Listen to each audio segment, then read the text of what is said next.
In the huge, sprawling story of the Mahabharata, filled with all these gods and kings, there are a few characters that just stick with you. And for me, one of the most compelling and honestly one of the most heartbreaking is Karna. This was a warrior born with literal God-given power, a man with so much potential. But his entire life was just this constant struggle against a fate that seemed dead set on knocking him down. So let's get into the story of this incredible, tragic hero. So that really is the heart of the mystery, isn't it? Here you have a prince, literally the son of a god, who should have had it all. But instead, his life was just one long line of scorn and rejection. How does that even happen? Well, it all goes back to the secret of how he was born. All right, so to really wrap our heads around who Karna was, you have to understand he was basically living two lives at once. He had these two totally conflicting identities. On one hand, he's divine, powerful. On the other, he's seen as a nobody, the son of a charioteer. So the story kicks off with a young princess named Kunti. She gets this incredible boon from a sage, basically a superpower. She can call on any god she wants and have a child with them.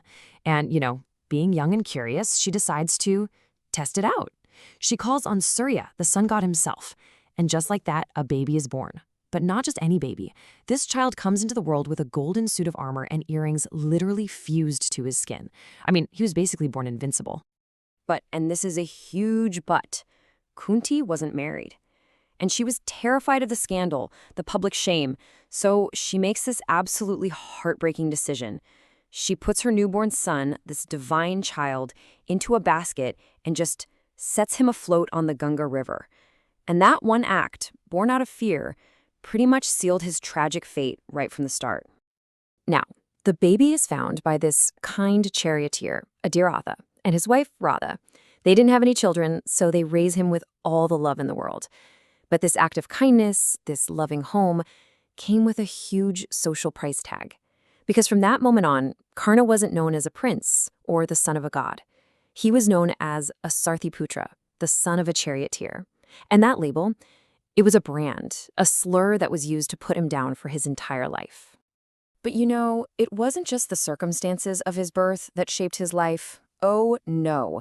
It was also this wild series of powerful boons and, more importantly, these absolutely devastating curses that just seemed to follow him everywhere he went. There are these two moments of rejection that really just pour fuel on the fire of his ambition and his pain. First, he goes to the great teacher Dronacharya, but Drona just shuts him down, saying he doesn't teach Sarthiputras. So Karna, being who he is, doesn't give up. He seeks out another legendary guru, Parashurama. But yeah, that path was also headed for disaster. See, Parashurama had a rule. He only taught Brahmins, the priestly class. So Karna has to lie about who he is. And it seems to be working. Until one day, his guru is sleeping with his head in Karna's lap, and this nasty insect starts burrowing into Karna's thigh. Now, not wanting to wake his master, Karna just sits there. He endures this excruciating pain without making a sound, without even flinching. When Parashurama finally wakes up and sees all the blood, he knows immediately. He says no Brahmin could endure that. Only a Kshatriya, a warrior, has that kind of pain tolerance. And feeling totally betrayed, he lays this terrible curse on Karna, that he would forget everything he learned, all his knowledge, right when he needed it the most. Okay, so after a whole life of being shut out, of being told he's not good enough, one person, just one, finally gives Karna the dignity and respect he's been craving. And this one moment, it's gonna define where his loyalties lie for the rest of his life. So picture this. There's a big tournament, and Karna steps up to challenge his rival, Arjuna. And what happens? The same old story. He's publicly humiliated, called a Sarthiputra, told he's not fit to fight a prince. But right in that moment of total humiliation, Duryodhana steps forward. And you can see the difference, right? The rest of the world is just throwing insults at him. Duryodhana gives him unwavering respect. Society denies his status. Duryodhana makes him the king of Anga right then and there. And that one single act of kindness, of just seeing him for his skill, that was all it took. In a world that had done nothing but push him away, Duryodhana was the one who pulled him in. And from that day forward, Karna swore his life and his unwavering loyalty to his friend. It was a promise that would, tragically, put him on the wrong side of history. Now, you'd think with everything he went through, Karna would be this bitter, angry person. And maybe he was, in some ways. But he was also famous for this incredible virtue, his generosity.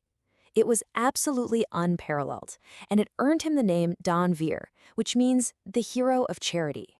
So Karna had made this very specific vow. Every day after his morning prayers, he would give anything to anyone who asked. He would never turn someone away. And guess who hears about this? Lord Indra, the father of his biggest rival, Arjuna. And he sees this as the perfect opportunity to stack the deck for his own son in the coming war. Indra shows up, disguised as a holy man, and asks for the one thing that makes Karna untouchable, his divine armor and earrings.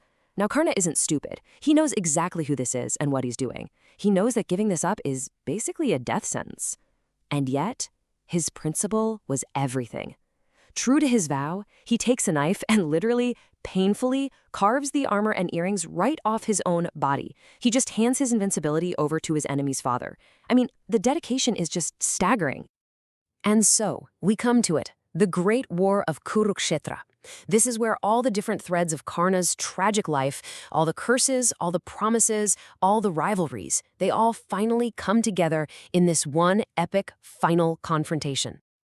I mean, when you just lay it all out, step by step, it's brutal. His fate was sealed way before he ever stepped onto that final battlefield.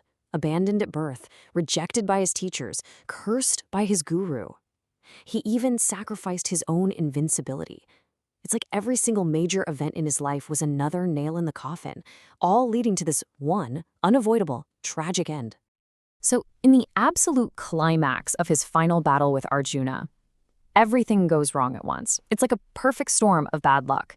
His chariot wheel gets stuck deep in the mud. He's trapped. And then, at the exact moment he needs his skills the most, Parshurama's curse kicks in. Poof. All the divine mantras, the secret knowledge for his ultimate weapons, it just vanishes from his mind. He's helpless, he's disarmed, and he's basically pinned down by a lifetime of misfortune. And that's when he's killed. But the story's not over. Because only after he's dead does the final, most devastating truth come out. His mother, Kunti, finally confesses to her sons, the Pandavas, the man they just killed, the greatest warrior on the other side, was their own brother, their eldest brother. So, what are we supposed to make of this guy, this tragic warrior? Why is it that thousands of years later, his story still hits so hard? Why does it still resonate with so many people? I think Karna's legacy is really about a man who was just bigger than the box society tried to put him in. He was an incredible warrior, an insanely loyal friend, and a man who stood by his principles no matter what. You know, his greatest fight wasn't really with Arjuna on the battlefield. It was a lifelong battle against a society that couldn't see past his birth to recognize his true worth. And all of this leaves us with that one massive question. Did Karna choose the right side? Was that unshakable loyalty to Duryodhana, the one and only person who ever showed him kindness? Was that a noble virtue, or was it his fatal flaw? When does your loyalty to a friend clash with what's right? That's the complex, messy question that the Mahabharata doesn't answer for you. It just leaves it there for us to think about.